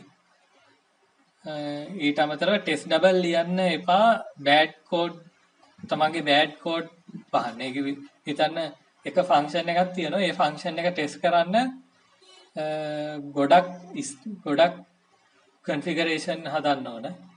ඒ වගේ ගොඩක් දේවල් කරලා තමයි මේ ෆන්ක්ෂන් එක ටෙස්ට් කරන්න. ඔය වගේ වෙලාවට ටෙස්ට් ඩබල් එකක් ලියනවා. ඒ කන්ෆිගරේෂන් මුකුත් නැතුව අර ෆන්ක්ෂන් එක රන් කරන්න පුළුවන් විදියට. ඒක ඇත්තටම මේ ඔය ටෙස්ට් ඩබල් යූස් කරන්න හොඳ තැනක් නෙවෙයි. මොකද අපේ කෝඩ් එක හරියටම ටෙස්ට් වෙන්නේ නැහැ ඒ වෙලාවේ. ඒ වෙලාවේ ටෙස්ට් ඩබල් එකක් ලියන්න නැතුව අපි බලන්න ඕන ඇයි මේ කෝඩ් එක සෙටප් කරන්න මේ ෆන්ක්ෂන් එක රන් කරන්න මෙච්චර සෙටප් කරන්න ඕන මොකක් හරි වැරද්දක් තියෙන මේ ෆන්ක්ෂන් එකේ කියලා ඒ ෆන්ක්ෂන් එක රිෆැක්ටර් කරන්න තමයි අපි මහන්සි වෙන්න ඕනේ. එහෙම නැතුව ඒ ෆන්ක්ෂන් එකේ වැරදි දේ වහන්න ටෙස්ට් ඩබල් එකක් ලියන්න නෙවෙයි. ඊට පස්සේ මේ Tamanට අයිති නැති කෝඩ් මොක් කරන්න යන්න හොඳ නැහැ. ඒක එහෙම මොක් කරන වෙලාවක් තියෙනවා. මේ මොක් කරනවා කියන්නේ අර මේ ෆේක් එකක් හදන එක. එහෙම කරන වෙලාවල් තියෙනවා. හැබැයි ගොඩක් වෙලාවට මේ Tamanට අයිති නැත්තම් මොකක් හරි ඒකට මේ ෆේක් එකක් ලියන්න එපා. හිතන්න දැන් තමන් ගන්න මොනවා හරි API request යන library එකක් ගත්ත කියලා හිත. ඒ library මේ මොක් කරන්න යන්න එපා. මොකද ඒක තමන්ට අයිති නැති හින්දා. එහෙම කරන වෙලාවල් එන්න පුළුවන්. ඒ වෙලාවට තව පිළිවෙලක් අපි දානවා. ඒක පස්සේ මේක ලියලා තියෙනවා. අනිත් එක යුනිට් ටෙස්ට් වලදී කොයි වෙලාවකවත් ටෙස්ට් ඩබල් පාවිච්චි කරන්න එපා. ටෙස්ට් ඩබල් පාවිච්චි වෙන්නේ ඉන්ටිග්‍රේෂන් ටෙස්ට් වලදී විතරයි. යුනිට් ටෙස්ට් එක කොයි වෙලාවකවත් යුනිට් ටෙස්ට් එකක් කියන්නේ අපි මේ ටෙස්ට් එක මේ මගේ ලැප් එකේ තියෙන එක කොපි කරලා අරන් ගිහින් වෙන මොකක් හරි වෙන කාගේ හරි ලැප් එකකට දාලා නිකන් රන් කරත් ඒ අදාළ JavaScript එහෙම ඒ ටික තියෙනවා නම් ඒක රන් වෙනවා. නැත්නම් Raspberry Pi එකේ JavaScript දාලා ඒ කෝඩ් එක දැම්මත් රන් වෙන්න ඕන මොනවත් එක්කවත් එහෙම ඩිපෙන්ඩන්ට් නැති එකක් තමයි මේ යුනිට් ටෙස්ට් කියන්නේ. ඒකින්ද ඒවට මේ ටෙස්ට් ඩබල් ලියන්න යන්න එපා යුනිට් ටෙස්ට් වලට.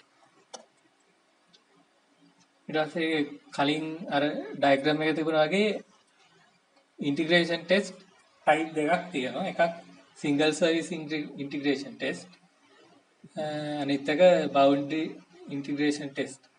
single service වලට කියන්නේ අර කලින් කිව්වා වගේ අර example එකකට මම දුන්නා වගේ අපේ අපේ හිතනවා අපේ ලියන කෝඩ් එකේ තියෙන ලේයර්ස් තුනක්.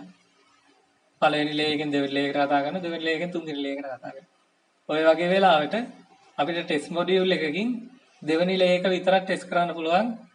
මේ අර පළවෙනි ලේයර් එකයි දෙවෙනි ලේයර් එකයි ඔමිට් මේ අපි කන්සිඩර් කරන්නේ නැතුව.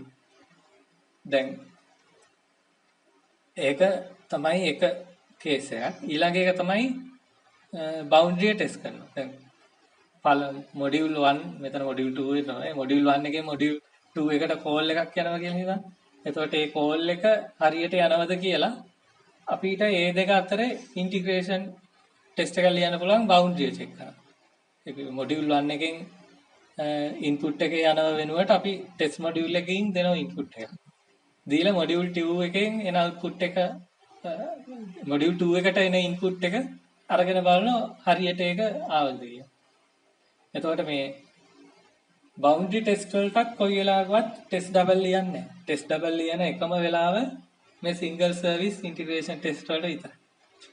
ඒ බවුන්ඩරි ටෙස්ට් වලට ටෙස්ට් ඩබල් එකක් ලියුවොත් මේ අපි දැන් බවුන්ඩරි ටෙස්ට් එකක් කරන හේතුවම නැති වෙලා යනවා. අපි ඒක කරන්නේ මොඩියුල් 1 එකේ ඉඳන් මොඩියුල් 2 එකට ඇත්තට data transfer වෙනවද හරියට වෙනවද කියලා බලන්න.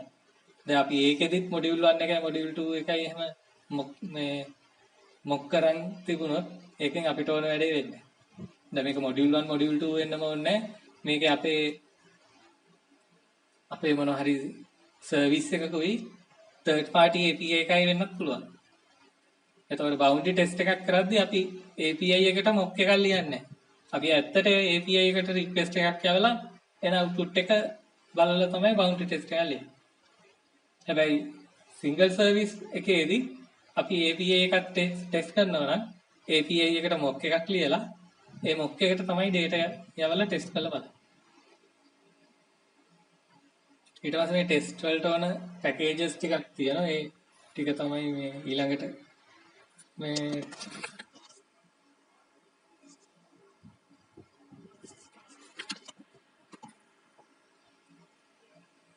මුලින්ම TypeScript අපි Java මේ Firebase project එක හදද්දී අපිට මේ TypeScript enable කරලා හදන්න පුළුවන්. ඊට අමතරව ටෙස්ට් ලියද්දී අපිට තව configuration ටිකක් කරන්න තියෙනවා Firebase side එකෙන්. ඒක Firebase console එකට ගිහිල්ලා ඒකේ තියෙන API key ටිකක් copy කරලා දාන්න එහෙම configuration ටිකක් තියෙනවා. ඒ ටික මේ මම දීලා තියෙන link එකේ මේ explain කරලා තියෙන එක කොහොමද කරන්න කියලා. ලොකු වැඩක් නැහැ. එහෙම file ටිකක් හදලා copy paste පාරක් තියෙන. මේ ඊට අමතරව මේ TS Node සහ මේ TypeScript කියන package ටික හොඳ වෙනවා. අපිට මේ අපේ ටෙස්ට් කෝඩ් එක කම්පයිල් කරන්න.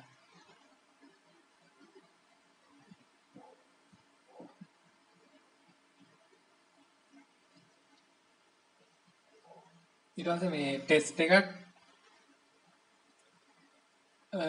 උනා මේ ටෙස්ට් එකට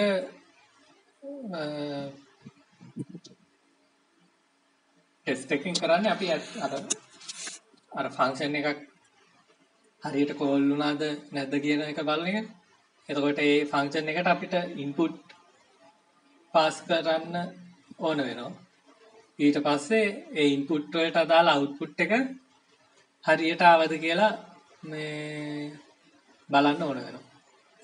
එතකොට ඔකට අපි පාවිච්චි කරන පැකේජ් එකක් තමයි මේ මොචා chai කියලා කියන්නේ. ඒතර මොචා වලින් කරන්නේ අපි මේ ටෙස්ට් කේස් ලියන එක. ඒක මෙන්න මේ විදිහට ටෙස්ට් කරන්න, මේ විදිහට ටෙස්ට් කරන්න, මේ ඉන්පුට් දාලා මේ ඉන්පුට් දාලා ටෙස්ට් කරන්න කියලා එක එක ටෙස්ට් කේස් ලියන එක තමයි මොචා වලින් කරන්නේ. chai වලින් කරන්නේ ඒ ටෙස්ට් වලින් ආපු ඉන්පුට් ටෙස්ට් එකෙන් ඒ ෆන්ක්ෂන් එක ටෙස්ට් කරලා ආපු අවුට්පුට් එකයි අපි එක්ස්පෙක්ට් කරන අවුට්පුට් එකයි හරිද කියලා බලන එක තමයි chai එකෙන් කරන්නේ.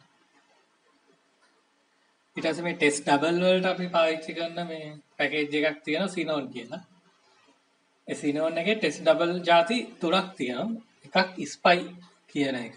Spy එකෙන් වෙන්නේ ටෙස්ට් එකක් අපි ලියන ෆේක් ඔබ්ජෙක්ට් එකේ ෆන්ක්ෂන් කෝල් වෙච්ච ප්‍රමාණ මොන ආගියුමන්ට් එකකද කෝල් උනේ කී පාරක් කෝල් වුණාද ඒ වගේ ඒ ෆන්ක්ෂන් එක ස්පයි කරගෙන ඉන්න පුළුවන්. ඒක තමයි ස්පයි කියන්නේ. නමීම කියන වගේ ඒ අදාළ ෆේක් එකට ලියපු ස්පයි එකක් තමයි මේ ඒක. ඊට අමතරව ස්ටබ් කියලා එකක් තියෙනවා. ඒකෙන් කරන්නේ අපි ටෙස්ට් කරන අපි ලියන ඒ ෆේක් ඔබ්ජෙක්ට් එකේ මොකක් හරි අදාළ ෆන්ක්ෂන් එකක ඉම්ප්ලිමන්ටේෂන් එක මාරු කරනවා අපිට කැමති විදිහකට. ඒක තමයි ස්ටබ් කියන්නේ. ඊට පස්සේ අනිත් එක තියෙන මොක් කියන එක. මොක් කියන එක අර ස්පයි ස්ටබ් දෙකේම ෆන්ක්ෂනල් ටික තියෙනවා. ඊට අමතරව අපිට රෙස්ට්‍රික්ට් කරන්න පුළුවන් මේ ෆන්ක්ෂන් එක අනිවාර්යෙන් 3 පාරක් කෝල් වෙනවා. එනත අනිවාර්යෙන් මෙන්න මේ ආගියුමන්ට් ටික දාලා කෝල් වෙනවා. දැන් අනිවාර්යෙන් මේ විදිහේ අවුට්පුට් එකක් එනවා. ඒ විදිහට කියලා රෙස්ට්‍රික්ෂන් කරලා ලියන්න පුළුවන් මොක් වල. එතකොට ওই තුනම අපිට පාවිච්චි කරන්න පුළුවන් අපි ලියන ඉන්ටිග්‍රේෂන් ටෙස්ට් එකේදී. ඒ පැකේජ් එකත් අපිට ඉන්ස්ටෝල් කරගන්න ඕන ටෙස්ට් කරන්න කලින්. ඊට අමතරව අපිට ටෙස්ට් එකේ අර ප්‍රධානම දෙයක් තමයි අපි ලියන ප්‍රොඩක්ෂන් කෝඩ් එකේ හැම ලයින් එකක්ම ටෙස්ට් වෙනවා. එතකොට ඒක ටෙස්ට් වුණාද නැද්ද කියලා ටිකක් ලොකු ප්‍රොජෙක්ට් එකක් කරන් යද්දි සමහර විට මග ඇරෙන්න පුළුවන්. ඒක හරියටම ටෙස්ට් වුණාද නැද්ද කියන එක. එතකොට ඒක රන් වෙච්ච ලයින්ස් කී පාරක් රන් වුණාද කෝඩ් එකේ ඒ ප්‍රොඩක්ෂන් කෝඩ් එකේ ෆන්ක්ෂන් එක කී පාරක් කෝල් වුණාද ඒ වගේ ඩීටේල් රිපෝට් එකක් ගන්න පුළුවන් පැකේජ් එකක් මේ NYC කියන්නේ. එතකොට ඒකත් ඕන වෙනවා මේ ටෙස්ට් එකක් ලියන්න. ඊට පස්සේ පොඩි එක්සැම්පල් සිනාරියෝ එකක් කරන්න යන්නේ.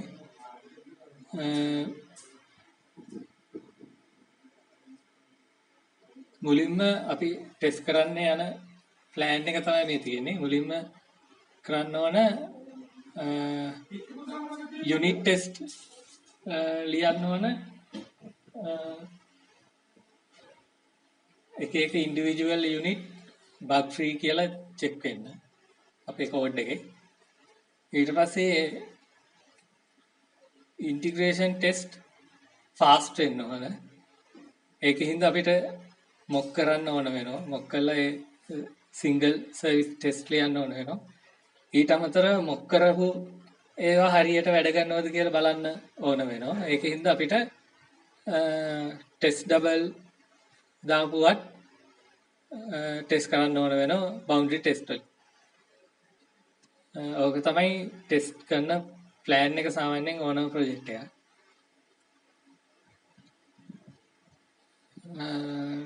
දැන් අපි සාමාන්‍යයෙන් ක්ලවුඩ් ෆන්ක්ෂන් එකක් ගත්තොත් එක ක්ලවුඩ් ෆන්ක්ෂන් නෑ මේ තියෙන්නේ. ඒක රන් වෙන පිළිවෙලක් තියෙනවා. මුලින්ම ක්ලවුඩ් ෆන්ක්ෂන් ඒ අදාළ Firebase ලා ලියපු රැපර් එකෙන් ඉවෙන්ට් ට්‍රිගර් කරන එක Firebase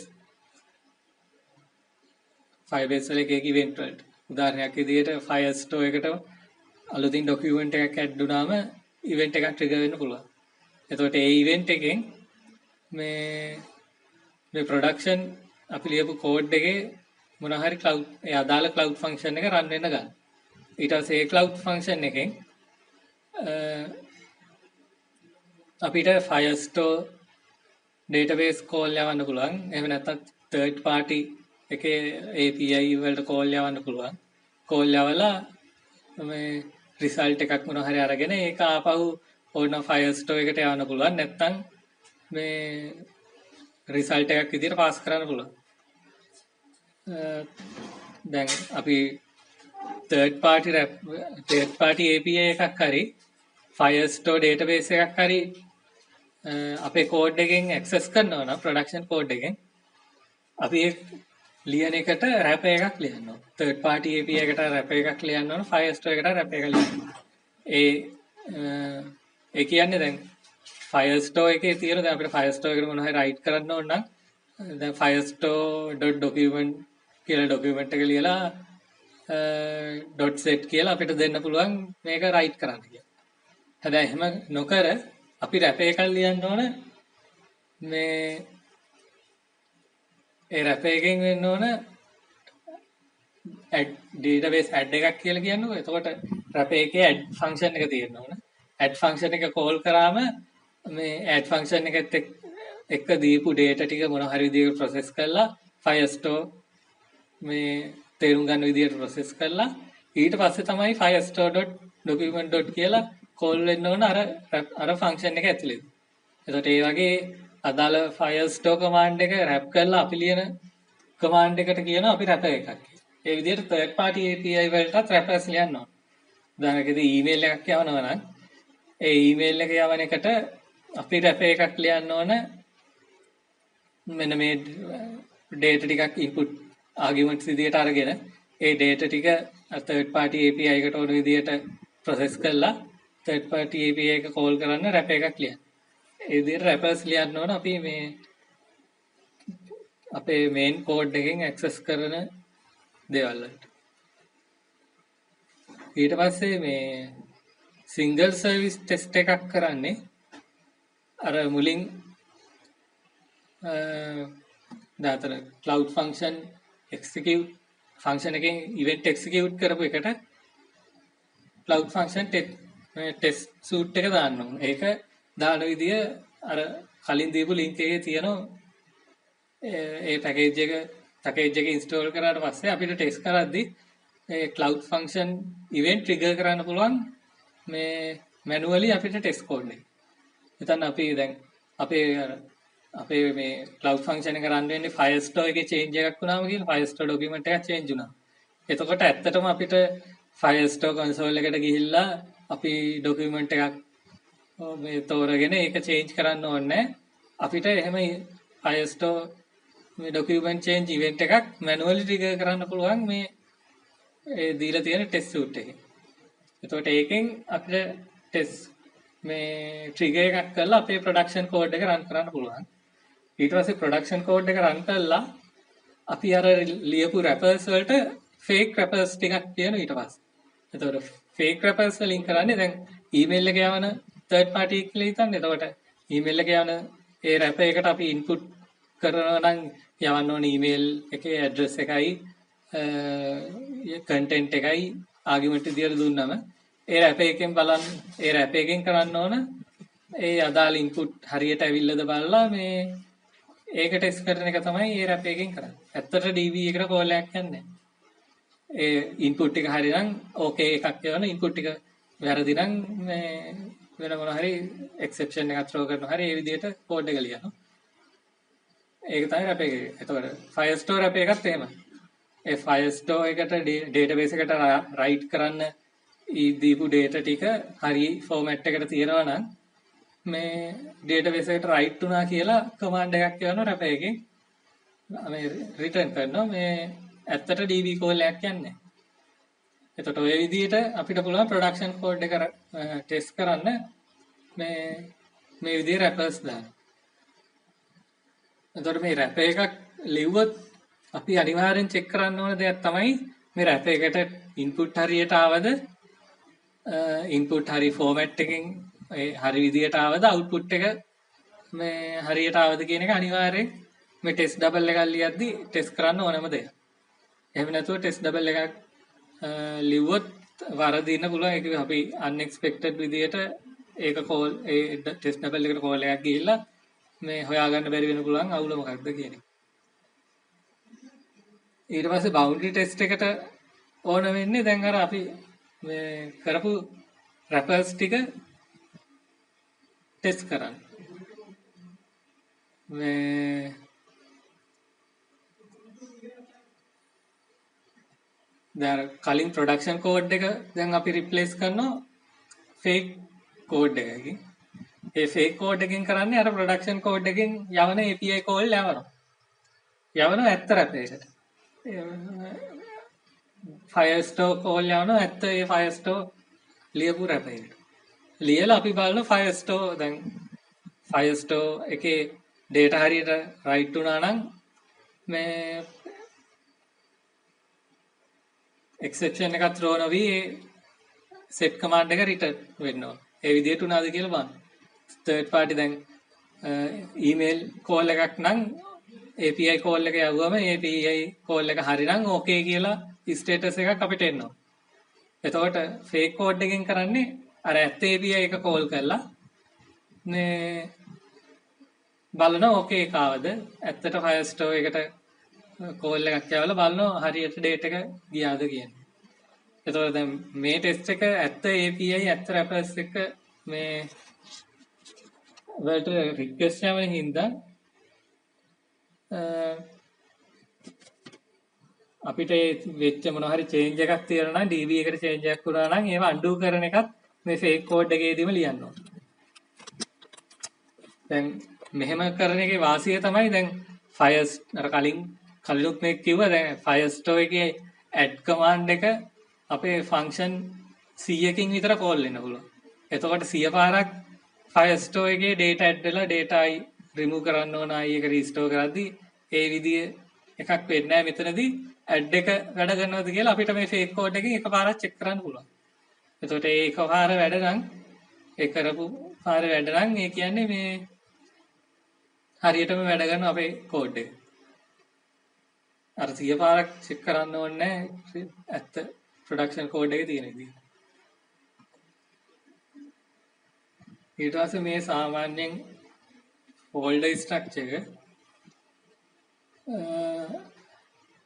cloud function එකේ මුලින්ම ෆෝල්ඩර් එකක් කඩන්න ඕන අර firestore config ඊට අමතරව තව configuration ඕන නම් ඒ configuration සේරම දාන config ෆෝල්ඩර් එකක් හැදෙන්න ඕන. ඊට පස්සේ මේ coverage කියන ෆෝල්ඩර් එකයි node module කියන ෆෝල්ඩර් එකයි මේ දෙකම auto generate වෙන ඒවා. source එකේ තමයි අපි අපේ කෝඩ් එක ලියන්නේ.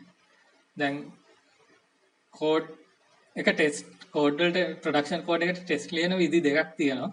එකක් මේ source folder එක හැදුවා වගේ test කියලා folder එකක් හදලා ඒ folder එකේ අපේ test ටික සේරම ලියාගෙන ෆයිල් වල ලියාගෙන යනවා. ඒක එක විදියක්. ඊට අමතරව තව විදියක් තියෙනවා. ඒක තමයි අපේ ප්‍රොඩක්ෂන් කෝඩ් එක තියෙන තැනම අපි ටෙස්ට් කෝඩ් එකක් ලියනවා. දැන් මේ විදිහට දැන් මෙතන index ෆයිල් එක තියෙනවා. ඒත් එක්කම මෙතන index මේ index එකේ test ෆයිල් එකක් තියෙනවා.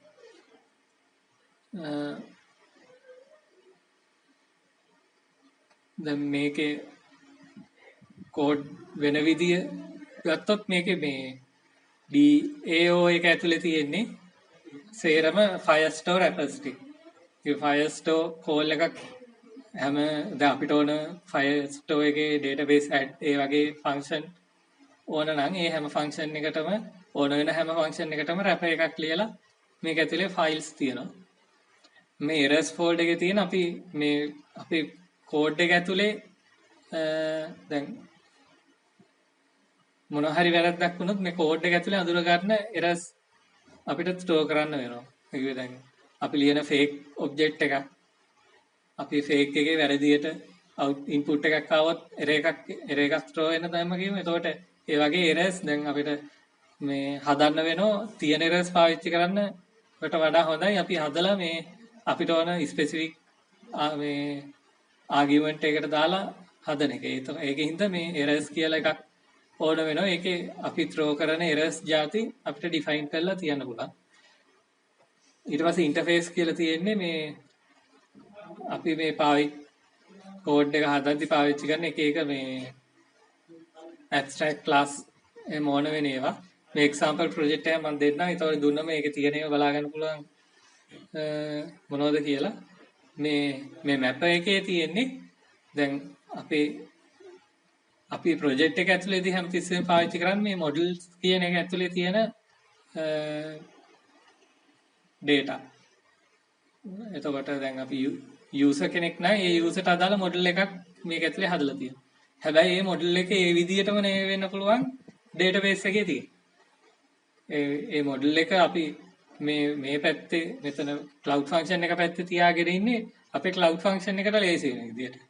හැබැයි database එකේ ඒ data එක තියෙන්න ඕන ඒ database එක පාවිච්චි කරන හැම user ටම ලේසි වෙන විදිහට.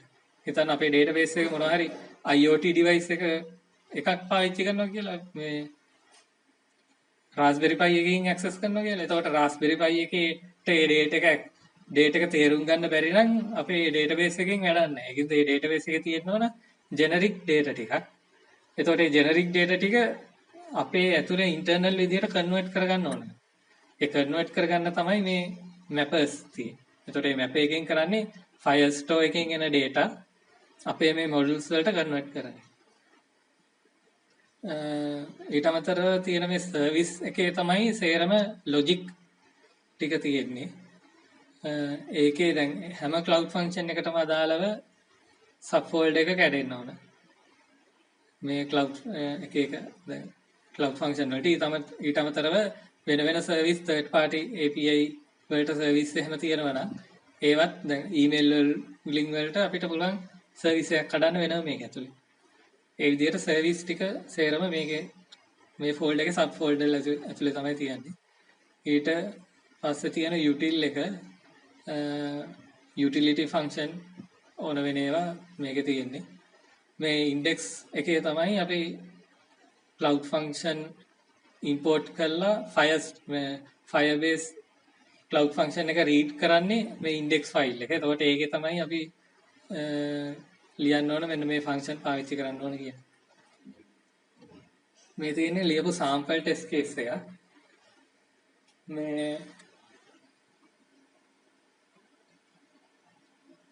දැන් මේ තියෙන්නේ service single service test එක. integration test වල single service එක. මේකේ describe කියලා මේ තියෙන මොචාවල තියෙන function එක describe කියලා. ඒකෙන් කරන්නේ මේ අපිට test එකේ result එක බලද්දි මේ ලියපු නමත් එක්ක තමයි වැටෙන result එක. එතකොට අපි අඳුර ගන්න ලේසි මේ වැරද්දක් තිබුණා නම් කොහෙද වැරද්ද තියෙන්නේ? ඒ වගේ හරි ගියපු තැන් මොනවද කියලා බලා ගන්න ලේසි මේ string එක පැහැදිලි එකක් ඒකෙන්ද දෙන්න ඕන. ඊට පස්සේ describe ඇතුලේ අපිට මේ තව describe ලියන්න පුළුවන් ඕන තරම් මේ sub කඩලා. එතකොට ඒවා sub levels විදියට ඒ report එකේ print වෙනවා. දැන් අපි single service test එක ලියද්දී අර test Firestore එකෙන් test suite එකක් දෙනවා. ඒ test suite එක හැමතිස්සෙම clean කරන්න ඕන මේ cloud පාවිච්චි කරලා ඉවරුණාට පස්සේ. ඒකින්ද තමයි මේ cloud test clean up කියලා කියන්නේ අර test suite එක clean කරන්න ඕන කියන එක. මේ after කියන්නේ මේ describe එක ඇතුලේ තියෙන සේරම run වුණාට පස්සේ මේක run කරන්න කියන එක තමයි මේ after කියන එකෙන් කියන්නේ. එතකොට අපි Firestore මේ Firebase cloud test suite එකේ තියෙන එක මේක clean up එක කරනවා. ඊට අමතරව අපිට දැන් describe ඇතුලේ එක test case ලියන්න පුළුවන්. මේ විදිහට දැන් මේ ලියලා තියෙන්නේ cloud function වල my service කියලා cloud function එකක්.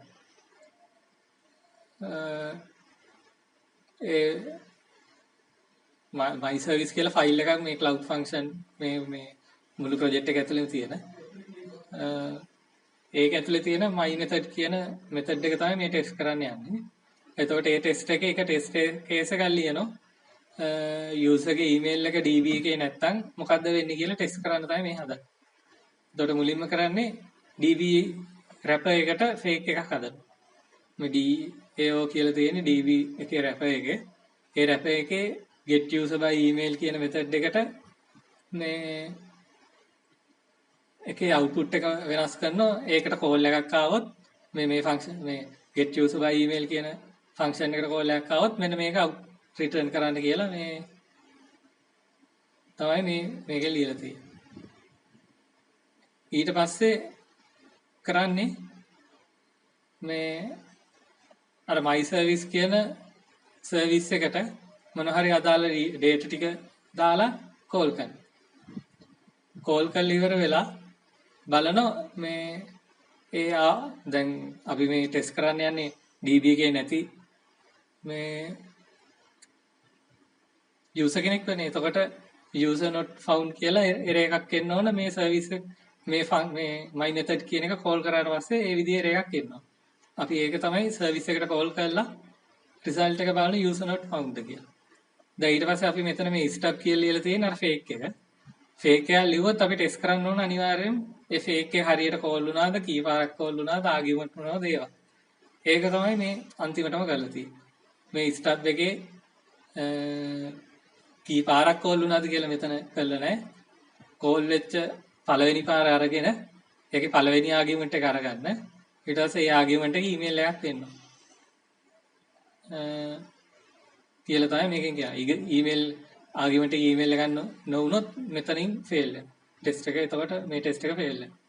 ඊට පස්සේ අපි ස්ටබ් මේ ෆේක් එකක් හැදුවොත් මේ ස්ටබ් එක හදලා තියෙන ස්ටබ් එක අනිවාර්යෙන් ඒක පාවිච්චි කරලා ඉවරනාට පස්සේ රීස්ටෝර් කරන්න ඕනේ. නැත්නම් අනිත් මේ ෆන්ක්ෂන් වලට මේ ඒකේ බලපෑමක් එන්න පුළුවන්. ඒකින්ද හැමතිස්සෙම මේ රීස්ටෝර් එක ලියන්න ඕනේ.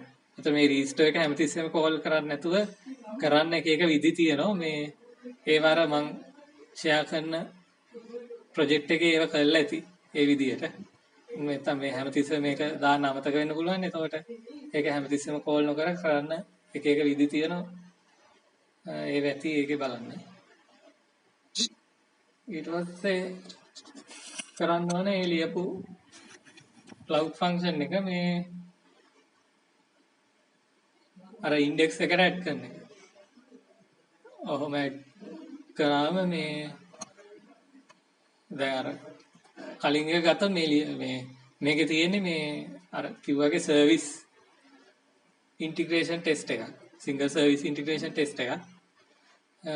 දැන් ඕකේ වෙනස වෙන්නේ වෙන unit test එකක් වෙද්දි මේවා මුකුත් නැහැ. මේ clean up කරන්නේ මුකුත් නැහැ. stub හදන්නේ මුකුත් නැහැ.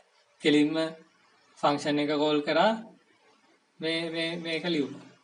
ඒක විතරයි unit test වල තියෙන්නේ. ඒ test එක මේ actual function එක call කරා output එක බැලුවා හරිද කියලා. මේ ඒ විදිහේ test එකක් තමයි unit test වල තියෙන්නේ. අනිත් අපි boundary test එකක් ගත්තොත් ඒකේ මේ stub එක නැහැ. මේ හැබැයි අනිත් ටික ඒ විදිහටම තියෙනවා. stub එකේ call වෙන එක වෙන්නේ නැහැ. ඊට අමතරව හැබැයි boundary test වලදී test එක අන්තිමට අපි ලියන්න ඕන. අර මේ ඒ test එක actual database එකක් එක්ක හින්දා මේ access කරේ ඒ කරපුව සේරම restore කරන්න මේ undo කරන විදිහට code එක ලියලා තියෙන්න ඕන boundary එකේ.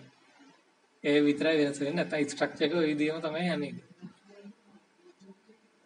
ඊට පස්සේ මේ විදිහට index එකට අපේ function එක add කරලා පුළුවන් මේ